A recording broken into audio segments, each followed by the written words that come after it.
প্রিয় শিক্ষার্থীরা, আসসালামু আলাইকুম। সবাইকে আজকের অনলাইন ক্লাসে স্বাগত জানাচ্ছি। আমি জিন্নাত জাহান পন্নী। আশা করি তোমরা সবাই ভালো আছো। তোমাদের সাথে আজকের আমার আলোচনার বিষয়বস্তু জাতীয় মানবাধিকার কমিশন। গত ক্লাসে আমি তোমাদের সাথে দুর্যোগ ব্যবস্থাপনার একটি ক্লাস নিয়েছিলাম। এখানে আমরা মূলত একটি বেশ বড় চ্যাপ্টার নিয়ে বেশ কিছুদিন ধরে আলোচনা চালিয়ে যাচ্ছি। তোমাদের কাছ থেকে আসলে কিছুটা ফিডব্যাক আশা করছি, তোমরা কি বুঝতে পারছো বা তোমাদের কোনো প্রশ্ন থাকলে সেটি আমাকে কিন্তু করতে পারো। তো যেহেতু একটু বড় চ্যাপ্টার, বাংলাদেশের সরকারি সমাজ উন্নয়ন কার্যক্রম, বিষয়টি তোমাদের একটু বোঝারও ব্যাপার আছে, জানারও ব্যাপার আছে। শুধুমাত্র পড়ার জন্য না, বাংলাদেশের যে সরকারি সমাজ উন্নয়ন কার্যক্রম সম্পর্কে কিন্তু তোমাদের নিজেদের সুবিধার্থে অনেক কিছু জানতে হবে। এরই ধারাবাহিকতায় আজকে আমি তোমাদের সাথে জাতীয় মানবাধিকার commission, national human rights commission নিয়ে আলোচনা করছি। মূলত আন্তর্জাতিক পর্যায়ে উন্নয়ন, শান্তি এবং সমৃদ্ধির অন্যতম শর্ত হলো প্রত্যেকটি নাগরিক যাতে করে তাদের মানবাধিকার রক্ষা করতে পারে। মানবাধিকার বিষয়টি আসলে কি সেটি প্রথমে বুঝতে হবে, দেন জাতীয় মানবাধিকার কমিশনের কি কি কার্যাবলী রয়েছে সে বিষয়ে আমি তোমাদের সাথে আলোচনা করব। এখানে দেখো চিত্রে জাতীয় মানবাধিকার কমিশন বাংলাদেশের যে লোগো সেটি দেখা যাচ্ছে এবং হিউম্যান রাইটস আসলে কি কি আছে সেটির কিন্তু একটি ছবি তোমাদের স্ক্রিনে তোমরা দেখতে পাচ্ছ। হিউম্যান রাইটসের সাথে আসলে কি কি বিষয় জড়িত খুব সুন্দর করে এখানে আছে। Movement, religion, speech, information, press, thought, education, এই বিভিন্ন বিষয় কিন্তু হিউম্যান রাইটসের সাথে জড়িত। তোমাদের যে পাঠ্য বই রয়েছে সেই পাঠ্য বইয়ে কিন্তু তোমরা এই ছবি দুটি আসলে পেয়ে থাকবে এবং স্ক্রিনেও তোমরা দেখতে পাচ্ছ। এখন আমাদেরকে আগে যে বিষয়টি জানতে হবে সেটি হলো জাতীয় মানবাধিকারের আসলে কমিশনের কাজ কি, মানবাধিকারের সংজ্ঞা কি। এখানে একটু বলে রাখছি, জাতিসংঘের সার্বজনীন মানবাধিকার ঘোষণায় বলা হয়েছিল যে জাতি, ধর্ম, বর্ণ, ভাষা এ সকল বা জন্ম বা জন্মস্থানের ভিত্তিতে কোনোরূপ বৈষম্য আরোপ ব্যতি রেখে সকল ব্যক্তি সকল ধরনের সুযোগ সুবিধা ভোগ করতে পারবে, কেননা মানবাধিকার রক্ষার মধ্য দিয়ে মানুষের সামাজিক ন্যায় বিচার প্রতিষ্ঠিত হবে। মূলত এরই ধারাবাহিকতায় 2009 সালে একটি জাতীয় মানবাধিকার কমিশন আইনের অনুসারে 2010 সালে জাতীয় মানবাধিকার কমিশন পুনর্গঠিত হয়। এখন তোমরা তাহলে যদি তোমাদের প্রশ্ন আসতেই পারে যে জাতীয় মানবাধিকার কমিশন আইন কত সালে প্রণীত হয়েছিল এবং জাতীয় মানবাধিকার কমিশন কবে পুনর্গঠিত হয়েছিল, সেক্ষেত্রে কিন্তু তোমাদেরকে দুটো সাল মনে রাখতে হবে যে 2009 সালে জাতীয় মানবাধিকার কমিশন আইন যেটি পাশ হয়েছিল এবং 2010 সালে মূলত জাতীয় মানবাধিকার কমিশন পুনর্গঠিত হয়েছিল। চলো আমরা একটু মানবাধিকারের সংজ্ঞা দেখি। এখানে আমি দুটো সংজ্ঞা নিয়ে আলোচনা করছি। প্রথমটি হলো দ্য নিউ এনসাইক্লোপিডিয়া ব্রিটানিকা, যেটা আমি এখন আলোচনা করছি, যে মানুষ হিসেবে জন্মানোর কারণে প্রাকৃতিক আইনের যে সহজ প্রাপ্যতা বা যে অধিকারগুলো প্রাপ্য সেটাই হলো মানবাধিকার। সমাজকর্ম অভিধানের একটি সংজ্ঞা আছে। সমাজকর্ম অভিধানের মতে human rights is the opportunity to be accorded the same prerogative and obligations in social fulfillment as are accorded to all others without distinction as to race, sex, language and religion. অর্থাৎ মানবাধিকার হলো সে সকল সুযোগ সুবিধা যেগুলো পরিপূর্ণ সামাজিক বিকাশের জন্য অপরিহার্য। এখানে স্বতঃপ্রণোদিতভাবে বর্ণ, লিঙ্গ, ভাষা, ধর্মে পার্থক্য না রেখে যে কোনো ব্যক্তি অন্যান্যদের মতো ভোগ করবে। জাতিসংঘেরও একটি সংজ্ঞা রয়েছে হিউম্যান রাইটস। এখানে জাতিসংঘ একটা কথা বলেছে যে মানবাধিকার বলতে সাধারণ অর্থে সেসব অধিকারকে বোঝায় যেগুলো আমাদের প্রকৃতিগত এবং সহজাত এবং সেগুলো ছাড়া মানুষ বাঁচতে পারবে না। এটি হলো আসলে আসল কথা, যে মানুষ হিসেবে আমাদেরকে যে সকল অধিকার আমাদের প্রাপ্য, যেগুলো ছাড়া আমরা বাঁচতে পারবো না, সেগুলোকে মানবাধিকার বলা হয়। এখন বিভিন্ন সংজ্ঞা আমি আলোচনা করেছি, তোমাদের যেটি সহজ মনে হয় সেখান থেকে তোমরা একটি সংজ্ঞা আসলে ভালো করে পড়বে এবং এই সংজ্ঞাটির সাথে যদি প্রশ্ন তোমাদের চলে আসে তাহলে এই সংজ্ঞাটি যে কোনো একটি সংজ্ঞা তোমরা দেওয়ার চেষ্টা করো।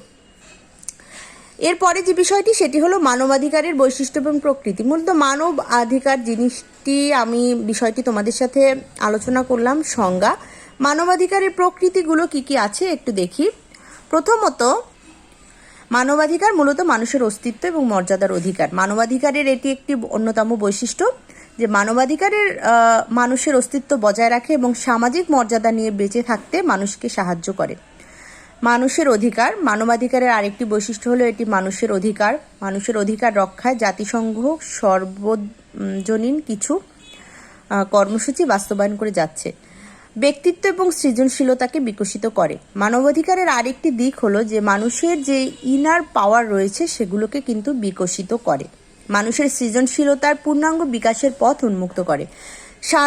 সর্বজনীনতা এবং স্বাধীনতা, যুগ যুগ ধরে সকল মানুষই কিন্তু মানবাধিকার প্রতিষ্ঠা করার জন্য সংগ্রাম করে এসেছে, স্বাধীনতার জন্য সংগ্রাম করে এসেছে, সর্বজনীনতার জন্য সংগ্রাম করে এসেছে। গতিশীল এবং পরস্পর নির্ভরশীল, মানবাধিকার অবশ্যই গতিশীল এবং পরস্পর নির্ভরশীল একটি বিষয়। সমাজে বিদ্যমান যে মানবাধিকার রয়েছে সেগুলো একটির সাথে আরেকটির যোগসূত্র রয়েছে। আইনগত এবং নৈতিক দিক, মানবাধিকারের দুটি দিক রয়েছে। একটি হলো আইনগত দিক, যেগুলো মানুষ আইনের মাধ্যমে সংরক্ষণ করে। আরেকটি হলো নৈতিক মানবাধিকার, যেগুলো আমাদের যে সমাজ রয়েছে সোসাইটি রয়েছে এগুলোর সাথে সম্পর্কিত। এছাড়া মানবাধিকার সংবিধানেরই অংশ। মানবাধিকারের আদর্শগুলোকে সংবিধানে মূলত লিপিবদ্ধ করা হয়। এরই আলোকে মানবাধিকারকে সবাই যাতে মানবাধিকারের এই সকল বিষয়গুলো ভোগ করতে পারে সেদিকেও কিন্তু দৃষ্টি দেয়া হয়। হস্তান্তরযোগ্য নয়, মানবাধিকারের আদর্শ তো হস্তান্তরযোগ্য নয়, এটি সর্বজনীন এবং সবার জন্য বিদ্যমান। এখন আমরা একটু চলো জাতীয় মানবাধিকার কমিশনের গঠন নিয়ে আলোচনা করি। জাতীয় মানবাধিকার কমিশন কত সালে গঠিত হয়েছে সেটি আমি একটু আগে বলেছি। এখানে একজন চেয়ারম্যান এবং 2 জন মেম্বার কার্যক্রম পরিচালনা করে। এটি কিন্তু রাষ্ট্রের মানবাধিকার বিষয়ক স্বাধীন সাংবিধানিক একমাত্র প্রতিষ্ঠান। এখানে একটি কমিশনের চেয়ারম্যান, একজন সার্বক্ষণিক সদস্য, 5 জন অবৈতনিক সদস্য সহ মোট 7 সদস্য বিশিষ্ট একটি কমিশন। আসলে এটি 2009 সালে জাতীয় সংসদে জাতীয় মানবাধিকার কমিশন আইন পাশ হয়। পরবর্তীকালে 2010 সালের 22 জুন বাংলাদেশ জাতীয় মানবাধিকার কমিশন পুনর্গঠিত হয়। এখন এই মানবাধিকার কমিশনের আসলে কার্যাবলী কি কি? মূলত কমিশন যে কোনো ধরনের মানবাধিকার লঙ্ঘনজনিত অভিযোগের তদন্ত করতে পারবে। কমিশনের অভিযোগ যদি কেউ দায়ের না করা হলেও কমিশন স্বপ্রণোদিত হয়েও কিন্তু অভিযোগ গ্রহণ করতে পারে। জেলখানা, থানা হেফাজত ইত্যাদিতে আটকের স্থান পরিদর্শন করে উন্নয়নে সরকারের যে সুপারিশ আছে সরকারের কাছে সুপারিশ করে থাকে মানবাধিকার কমিশন। হাসপাতাল, শিক্ষা প্রতিষ্ঠান, বিভিন্ন যে সেবামূলক প্রতিষ্ঠান রয়েছে এগুলো পরিদর্শন এবং উন্নয়নের জন্যও কিন্তু সুপারিশ করে থাকে মানবাধিকার কমিশন। সংবিধান এবং দেশের প্রচলিত আইনের আওতায় গৃহীত ব্যবস্থাসমূহ পর্যালোচনা করে এবং সরকারকে বিভিন্ন বিষয়ে সুপারিশ প্রদান করে থাকে এই মানবাধিকার কমিশন। মানবাধিকার বিষয়ক যে সকল আন্তর্জাতিক দলিল রয়েছে এগুলো নিয়ে গবেষণা করা, সেগুলো বাস্তবায়নে এই মানবাধিকার কমিশন কিন্তু কাজ করে থাকে। এছাড়াও আন্তর্জাতিক মানবাধিকার আইনের সঙ্গে যে দেশীয় আইনের সামঞ্জস্য বিধানে কিন্তু ভূমিকা রাখে। এখানে দেখা যায় যে বিভিন্ন দেশের জন্য বিভিন্ন আইন থাকলেও বেশ কিছু আন্তর্জাতিক আইন রয়েছে যেগুলো কিন্তু সকল দেশের জন্যই এক, এবং সেই আইনগুলোর সাথে দেশীয় আইনকে সামঞ্জস্য বিধানে এই মানবাধিকার কমিশন সহযোগিতা করে থাকে। মানবাধিকার বিষয়ক বিভিন্ন চুক্তি, আন্তর্জাতিক দলিলাদির উপর গবেষণা করে সরকারের কাছে সুপারিশ প্রদান করে, বিভিন্ন বিষয়ে গবেষণা পরিচালনা করে এবং শিক্ষা পেশাগত প্রতিষ্ঠানে তা বাস্তবায়নে অবদান রাখে। মানবাধিকার কমিশন এছাড়াও আরও অনেক কাজ করে থাকে, যেমন প্রচার প্রকাশনার কাজ করে থাকে, প্রশিক্ষণ প্রদানের কাজ করে থাকে, অভিযোগের মাধ্যমে বিভিন্ন মধ্যস্থতা করে থাকে। বেসরকারি সংস্থা যেগুলো রয়েছে, অন্যান্য মানবাধিকারের জন্য যে বেসরকারি সংস্থা রয়েছে এবং সরকারের যে কার্যক্রম রয়েছে তার মধ্যে কিন্তু এক ধরনের সমন্বয় করে থাকে। এছাড়াও যে গবেষণা, সেমিনার, সিম্পোজিয়াম, ওয়ার্কশপ ইত্যাদির আয়োজন করে থাকে এবং বিভিন্ন যে মানবাধিকারের সংশ্লিষ্ট যে ব্যক্তিবর্গ রয়েছে তাদের মধ্যে কিন্তু আলোচনারও ব্যবস্থা করে থাকে। কমিশনের অভিযোগ দায়েরের জন্য যে ব্যক্তি রয়েছে এবং ব্যক্তির পক্ষে ব্যক্তির আইনি সহায়তা প্রদান করে থাকে, যেটাকে আমরা লিগ্যাল এইড সার্ভিস বলে থাকি। মানবাধিকার উন্নয়নের লক্ষ্যে প্রয়োজনীয় বিবেচিত অন্য যে কোনো কাজ করে থাকে। জাতীয় মানবাধিকার কমিশন মূলত অনেক ধরনের কাজ করে থাকে, বিভিন্ন কার্যাবলী সম্পাদন করে। তোমাদের সাথে এতক্ষণ আমি সে বিষয়ে আলোচনা করলাম। এখন জাতীয় মানবাধিকার কমিশনের অভিযোগ ব্যবস্থার পদ্ধতি তোমাদের একটু আমি সংক্ষেপে আলোচনা করে দিচ্ছি। এখানে দেখো একটি ছক আছে। ছকে প্রথম যে বিষয়টি রয়েছে সেটি হলো অভিযোগ গ্রহণ।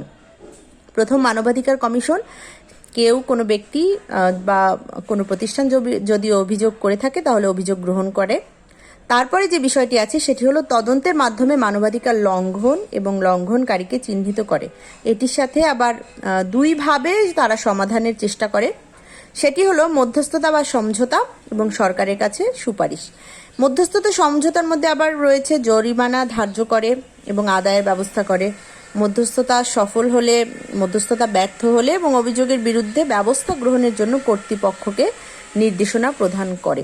জাতীয় মানবাধিকার কমিশন মূলত এদেশে মানুষের মানবাধিকার রক্ষায় অগ্রণী ভূমিকা পালন করে এসেছে সেই প্রতিষ্ঠাকালীন সময় থেকে।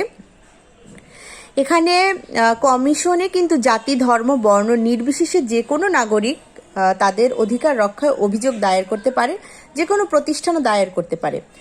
মূলত 24 ঘন্টার মধ্যেই তা পরীক্ষা করা হয়। এখতিয়ারের মধ্যে হলে তদন্ত করে, তা না হলে 7 দিনের মধ্যে লিখিত পরামর্শ দিয়ে অভিযুক্ত এবং অভিযোগকারীর মধ্যে মধ্যস্থতার চেষ্টা করে। ব্যর্থ হলে কমিশন আইনানুগ ব্যবস্থা গ্রহণ করে। কাজে জাতীয় মানবাধিকার কমিশনের কিন্তু কার্যাবলী অনেক ব্যাপক এবং জাতীয় উন্নয়নে জাতি, ধর্ম, বর্ণ নির্বিশেষে সকল নাগরিককে সেবা প্রদানের জন্য কিন্তু গঠনের পর থেকেই তারা অনেক কাজ করে চলেছে। আশা করি তোমরা আজকের ক্লাসটি বুঝতে পেরেছো। যদি কোনো প্রশ্ন থাকে তাহলে আমাকে কমেন্টের মাধ্যমে জানাতে পারো অথবা ইনবক্সেও জানাতে পারো।